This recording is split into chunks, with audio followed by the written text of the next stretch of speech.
জিয়ার উন্নয়ন কর্মসূচি নিয়ে গিয়ে যেতে হবে, শুধু বক্তৃতা দিলে হবে না। জিয়ার অনুষ্ঠিত তিনি পড়ার জন্য বেশি অভ্যস্ত করেছিলেন। শহীদ জিয়ার মতো আদর্শ অনুসরণ করতে হবে, সততা এবং আন্তরিকতা, দেশপ্রেম এবং যোগ্যতার বলে আমাদেরকে এগিয়ে যেতে হবে। একই সাথে সাথে যে কথাটি বললে নয়, শহীদ জিয়াউর রহমান ছিলেন একজন মুসলমানদের জন্য,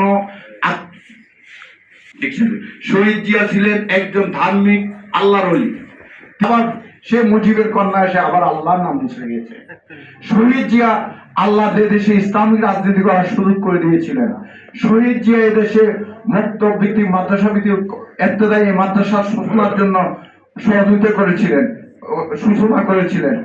মক্তবকে প্রাতিষ্ঠানিক রূপ দিয়ে মুসলমানদের কালচার, সংস্কৃতি এবং অন্যান্য ধর্মকে প্রায়োরিটি দেওয়ার জন্য তিনি কাজ করেছিলেন। তিনি পার্বত্য চট্টগ্রামবাসীর জন্য, আজকে পার্বত্য চট্টগ্রামবাসী হয়তো জানে না, যেখানে বলেছিল 72 সরকার বলছে তোরা সব বাঙালি হয়ে যায়, তিনি বলেছিলেন না, আমরা সব বাংলাদেশি।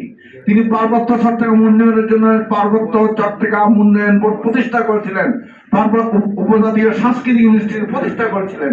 এই মহান জিয়াকে যারা ভুলবে, তারা ইতিহাস বলবে, তারা দল করে কোনো লাভ নেই। তারা আগে জিয়াকে স্টাডি করতে হবে, তারপরে জিয়ার উন্নয়ন কর্মসূচি নিয়ে গিয়ে যেতে হবে, শুধু বক্তৃতা দিলে হবে না।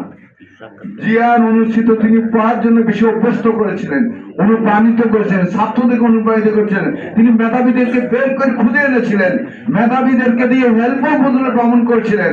এমন জিয়াকে ভুলে যাওয়া চলবে না। তার প্রত্যেকটি আদর্শ অনুসরণ করলে আমরা ওনার অনুসারী হতে পারবো। সবাইকে শুভেচ্ছা।